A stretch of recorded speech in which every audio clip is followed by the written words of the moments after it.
So by now, I'm sure you have seen and read a ton of reviews on No Man's Sky, because I have. And all of those bloggers and reviewers have covered nearly every known aspect of the game. And I have to admit, most of the reviews I've seen have been negative. And in truth, the vast majority of the criticisms are valid, because Sean Murray and Hello Games promised a lot in the beginning. And as that hype train started moving, I feel like it actually hurt the release, because a lot of the things that were promised were completely misrepresented by Murray in a lot of interviews. And yeah, he tried to walk it back a bit, but that horse had already left the stable. So I'm sure you've heard some of the criticisms, and I'm gonna tell you out front the things about the game that are absolutely true that people have been saying. Planetary physics. Now there is some planetary physics. Some, like if you get kind of close to a planet, you will get caught up in its gravity well. You can use the curvature of the planet to shorten the time that it takes for you to get to certain locations. Well, really any location. And okay, that's some planetary physics, but is that the whole thing? Of course not. Is that a complete simulation? Of course not. Ships with different classes.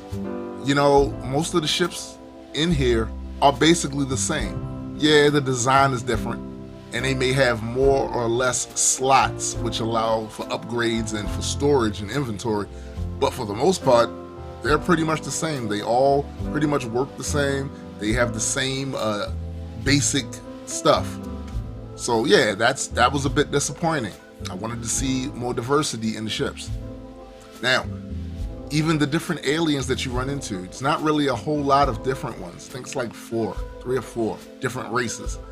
And your interactions with them are pretty sparse. Like basically you have to be in a space station talking to, I guess, the vendor of that space station or one of the outposts on the planet where you actually interact with them. And even that interaction is very sparse.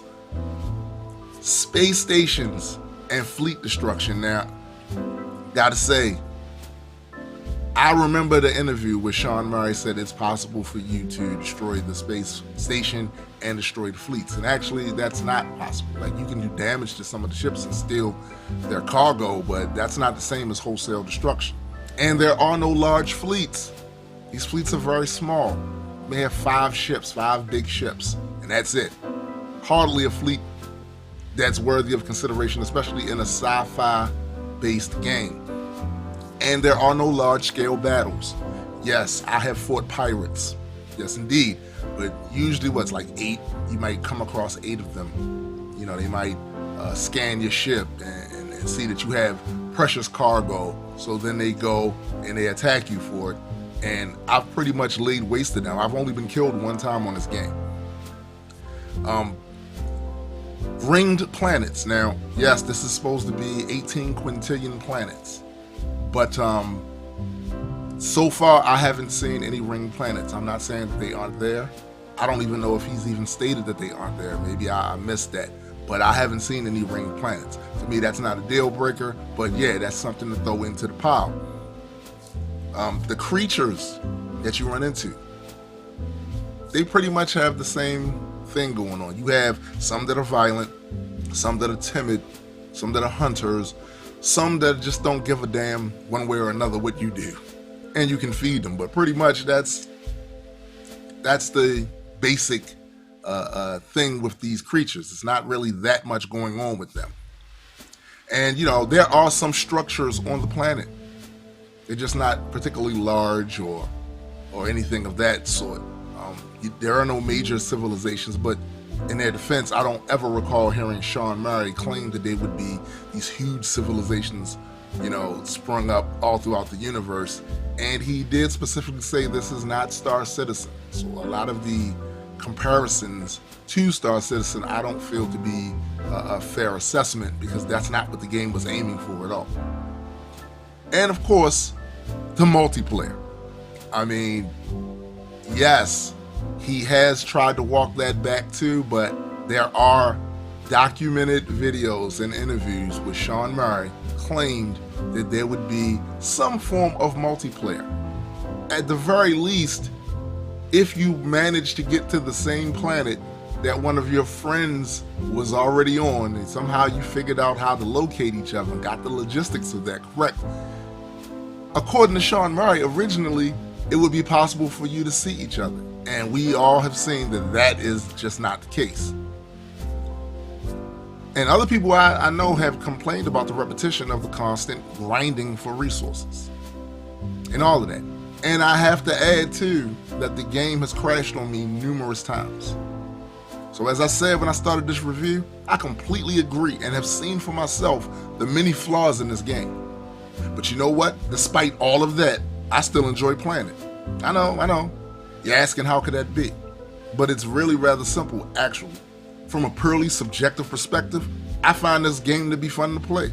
I actually like the exploration of it. I'm an open world fanatic, and this is an entire universe, so yeah, I'm gonna have fun going from star system to star system, planet to planet, and seeing the different ways the game shuffles the deck on environments and animals. And I've come across some really beautiful environments. I also don't mind the grinding for resources.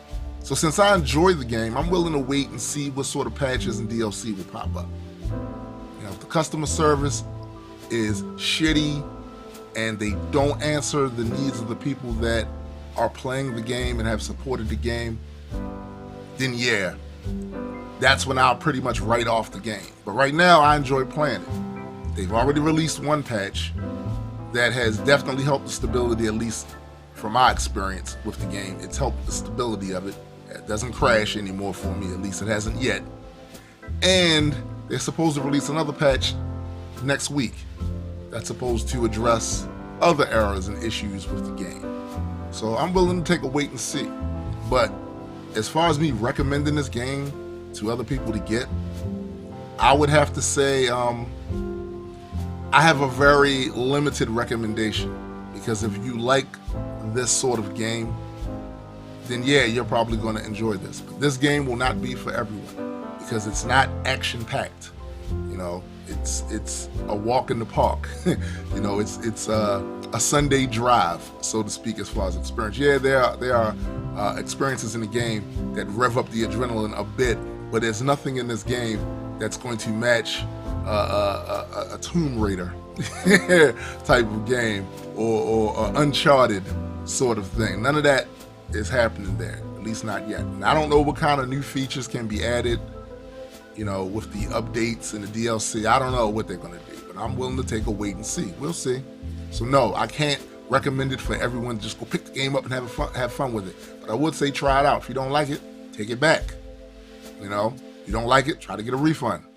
But before you listen to a lot of the reviews and all of the negative things, which are true, a lot of them are true, that is said about the game, I would still argue that you try it out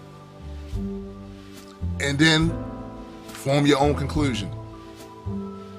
Well, that's all for me today, Reapers. If you enjoyed this video, please like, share, and subscribe to the Reaper Legion Network. And as always, please, geek responsibly.